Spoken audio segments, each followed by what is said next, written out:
प्यारे साथियों, स्वागत है आपका और अपने यूट्यूब चैनल। दोस्तों, आज बात करने वाले अकबर की धार्मिक नीति। अकबर की धार्मिक नीति। प्रथम सम्राट था जिसके धार्मिक विचारों ने क्रमिक विकाई दिखाई पड़ता था। उसके इस विकास के तीन कालों में विभाजित किया था। प्रथम काल 1556 से 1575 ईस्वी तक। इस काल में सम्राट अकबर इस्लाम धर्म का कट्टर अनुयायी था। जहाँ अकबर इस्लाम की उन्नति हेतु उनके मस्जिदों का निर्माण करवाया। वही दिन में 5 बार नमाज पढ़ता, रोजे रखना, मुला मौलवियों का आदर करना जैसे अकबर की मुखिए इस्लामी करती थे। द्वितीय काल 1575 से 1582 ईस्वी।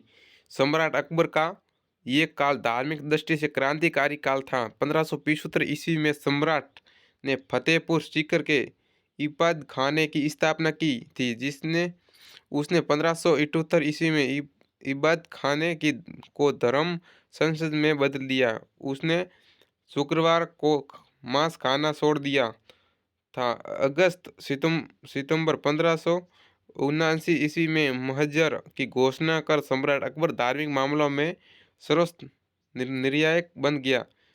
ये महजरनामा का प्रारूप शेख मुबारक के द्वारा तैयार किया था।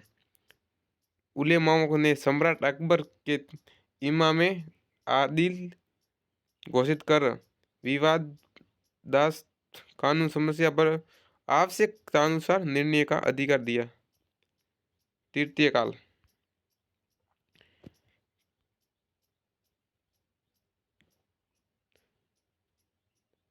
तृतीय काल 1582 से 1605 ईस्वी तक।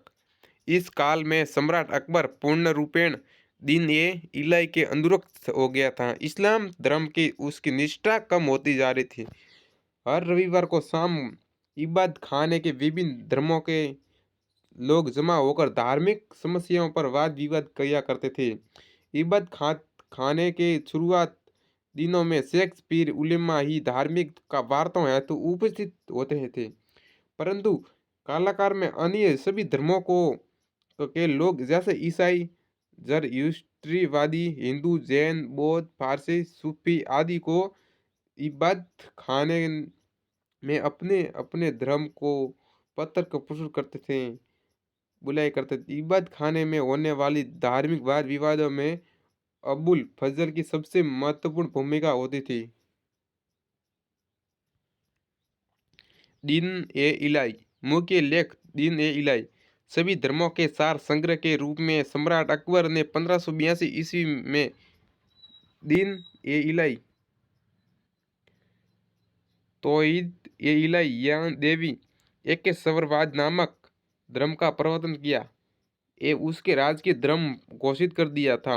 इस धर्म का प्रधान पुरोहित उबुल फजल रहे थे।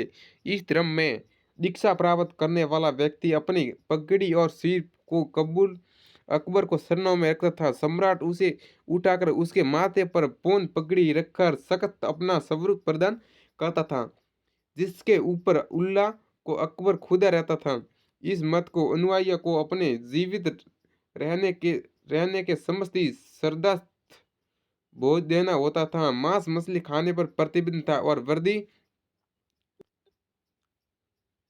वर्दी महिला एवं कम उम्र की लड़कियों से विवाह करने पर पूर्ण रोक थी। महत्वपूर्ण हिंदू राजों से बीरबल ने अब इस धर्म का स्वीकार किया।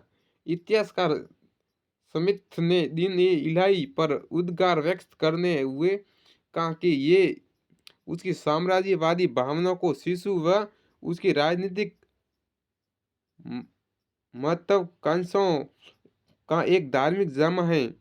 सथीम ने यह भी लिखा है कि दीन इलाही सम्राट अकबर अहंकार और निरुक्षा की भावना को उपज थी। 1583 ईस्वी में एक नया कैलेंडर इलाही शपथ शुरू किया। सम्राट अकबर पद इस्लाम धर्म के बाद सबसे अधिक प्रभाव हिंदू धर्म का था। अकबर की धार्मिक नीति। मुगल सम्राट की स्थापना बाबर ने की। भी प्रकार की व्यक्ति स्थित या योजनाबद्ध धार्मिक नीति को लागू नहीं किया था। निजी तौर पर बाबर ने महजबी इंसान था तथा उसका अल्लाह के ऊपर अटूट भरोसा था, किंतु एक शासक के रूप में उसकी कोई भी नीति भी थी, यही कहीं भी स्पष्ट नहीं है कि खानवा ए संदेरी के युद्ध में बाबर ने धर्म का राजनीतिक उपयोग अवश्य किया था, किंतु हुमायूं में आमतौर पर कोई धार्मिक कट्टरता दिखाई नहीं देती। ये ना ही धार्मिक दृष्टि से अहिष्णु था। शेरशाह भी धार्मिक दृष्टि से एक प्रकार का सहिष्णु शासक था। ये गैर मुस्लिमों के प्रति उपचार व्यवस्था अच्छा ही था।